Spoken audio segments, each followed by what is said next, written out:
હારા આવતા નથી.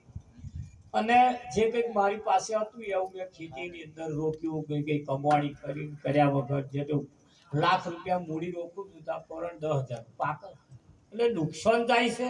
અને ફેરે ફેરે ખાધ પડે છે. અમે મારી પરિસ્થિતિ બગડતી જાય છે. એટલે હશે કે છે હવે એટલે સંત જ્યારે જ્યારે તમને મળે ત્યારે જીવન બદલે. એટલે સંતે કહ્યું હે તો આપણે ખેતરમાં જતાઈએ, કેમ પાકતું નહીં? એટલે સંતે પરિસ્થિતિ ખેતરની અંદર જોઈ તો મોણ તો બહુ સારા પાક્યા હતા, બહુ સરસ ખીલ્યા હતા બધા. એટલે સંતે જોયું કંઈક મિસ્ટેક વનાવતો છે. એટલે સંતે એને એક ઈશારો કર્યો કે બેટા આ તારી 30 વીઘાની જે પાટ છે ને એની એક હંસ આવે છે, ત્યાં તું તાર જોયું? હંસ આવે છે બાપુ? તારા પિતા હતા ને તારા પિતાની સાથે એક વખત આવ્યો હતો અને મેં હંસ જોતો હતો કે હંસ આ ખેતર બંધ ફરે કે ત્યાં જોયો કોઈ દિવસ? એ હંસ જો તું એક વખત જોઈ જાવ તો આ તારી દશા બદલાઈ જાય. આ તારી દશા નહીં પાકતું એ પાકતું થઈ જાય, નહીં બચતું એ બચતું થઈ જાય. એવું છે બાપુ. હંસ જોવામાં તાક્યા કે એ ગમે તેમ કરી તું કોશિશ કર ને હંસને જોઈ જાય. એક વખત એને દર્શન કરી, એક વખતે હંસ ને તું જોઈ જા, પછી તો તારો દાઢો કેવો પડે. એવું છે તાકા. એટલે વણે શું કર્યું? હંસ જોવા જગ્યા. એટલે એનું પૂછ્યું બાપુ આવે કયા ટાઈમ? એટલે બાપુએ કહ્યું કે એનો કોઈ ટાઈમ નક્કી નહીં. દાઢે આવે, રાતે આવે, બપોરે આવે, રાતે મધરાતે આવે, સવારના પોરમાં આવે. ક્યારે આવે એનું કશું નક્કી નહીં. તો તારે ઓટા મારવા જ પડે. જો એને એક વખત જોઈ જા બસ, પછી જો. એવું છે તાકા. એટલે વણે તો પછી તો ઓટા મારવાનું ચાલુ કર્યા. અને એવું કહેવાય છે દરરોજ જાય. હવામાં ના જોયે પાછો હોંજના જાય, હોંજના ના જોયે પાછો બીજે તાર બપોરે જાય. એટલે પછી વાતો હોજ હવાર બપોર ત્રણ ટાઈમ જાય તોય ના મળે. પછી રાત ચાલુ, રાતે જાય. હમી હોત રાતે જાય, મધ રાતે જાય, હવારના પોરમાં જાય. સારું મળે નહીં. લગભગ એવું કહેવાય છે મહિના 1.5 મહિનાનો વાળો વીતી ગયો. આ બાજુ પાક તૈયાર થઈ ગયો. પાક તૈયાર થઈ ગયો એટલે ફર્સ્ટ ક્લાસ મકઈ થયેલા, ફર્સ્ટ ક્લાસ બાજરી થઈ ગઈ, બધા પાક થાય. તાર આવો જ્યારે રાતે વાંટો મારવા આવે ત્યારે લોકો મકઈ તોડી જાય. તે ચોરોને પકડે એટલે શું કરો છો? બૂમ પાડે અને આવા પડતો મેલી ના હોય. પાછો આવો રાતે બધે વેણી લાઈને ઘેર ભેગું કરે. કંઈક બાજરાનો પોટલો નહીં જાય, પાછો આવો રાતે ચોર પકડે એટલે રાતે જ કાપવા આવે.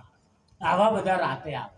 એટલે જે ચોરી કરવા વાળા હતા ને એમને ખબર પડી મારો આ તો રાતે આવે છે, હવામાં આવે છે, હમી હોત ને ઓનું કશું નક્કી નહીં. કે 2 જણાને તો થોડો ખાટી હોય આલ્યો, 2-3 જણાને તો થોડા જાલોમાં ફરિયાદો કરી અને એવા દંડા પોલીસ ના પડવા માંડ્યા, હમણાં પડવા માંડ્યા. એટલે કોઈ પહેવાનું બંધ.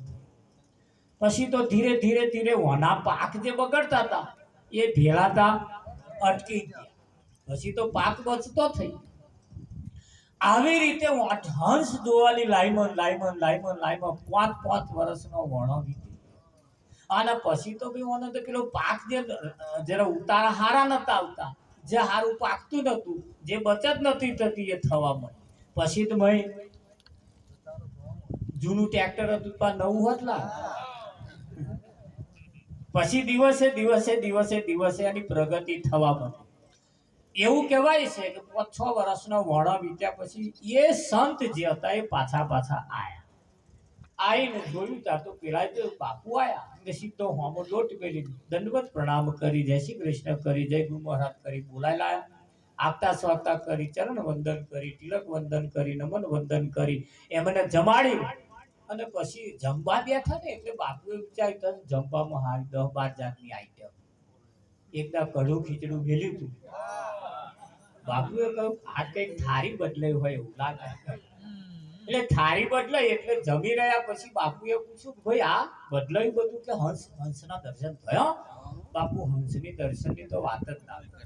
તો તમે કહીને ગયા ને હું તો ખોરા છું, હજુ એ હંસ તો મળતો જ નહીં. કે એવું છે તે જોયું શું? કે જોવાની તો વાત શું બાપુ વાત કરું કે છે. એ હંસ જોવા મારો પાક જે ભેલાતો હતો ને એ મારો બચત થયો. લોકો રાતે લડી જતા ભાગ્યા કે ટાઈમે પાણી નતા વાળતા તે હું જઈને બોલાઈ લાવું હેડ ભાઈ આવું કરતો કરતો હંસ જોવાની લાઈમાં જે ભેલાતું હતું ને એ બચત થઈ ને એની આ તમારી થારી બાપુએ કહ્યું જો ભાઈ એવો કોઈ હંસ નહીં અને હવે એ હંસ જોવાની મહેનત કરતો હોય તો બંધ કરી દેજે. આ હંસ તું જે જોવા માંગુ છું ને એનાથી જોઈને આવીશ ને તોય કશો ફેર પડવાનો નથી. તમે કહેતા હતા કે એ હંસ જોવાની લાઈનમાં ત્યાં આ બધું જોયું ને આ ભેલાય છે એ તો બધું જોયું ને કે ના હા બાપુ એ જોયું. બસ મારે તને એ જ કહેવડાવું તું એ હંસ જોવા હોય તો બધા ચેટલાય છે અને જોવા એ કોઈનું કલ્યાણ થયું નથી પણ આ જોવાની લાઈનમાં ત્યાં જે જોવા જેવું જે જોયું એનાથી જે તને ફાયદો થયો એ જ તારું જીવન બની. આવા હોંભરી તમારે જે કરવું હોય હરિયાળી મેં દુકાન છે હવે તમારે જો બરોબર તમારે અસર કરવી યા ના કરવી કરાવી યા ના કરાવી એ આપણી હાથની વાત. એટલે આવા સંતમાં પુરુષો આપણને સાચી માહિતી સાચું માર્ગદર્શન આપે એ જે ફેલાય છે એ જો ના ફેલાય તો આ જીવન આપણું સફળ થતું જે વ્યર્થ જાય છે એ સફળ થવાની શરૂઆત થઈ જાય. એટલે સંતોએ કહ્યું અરે ભગત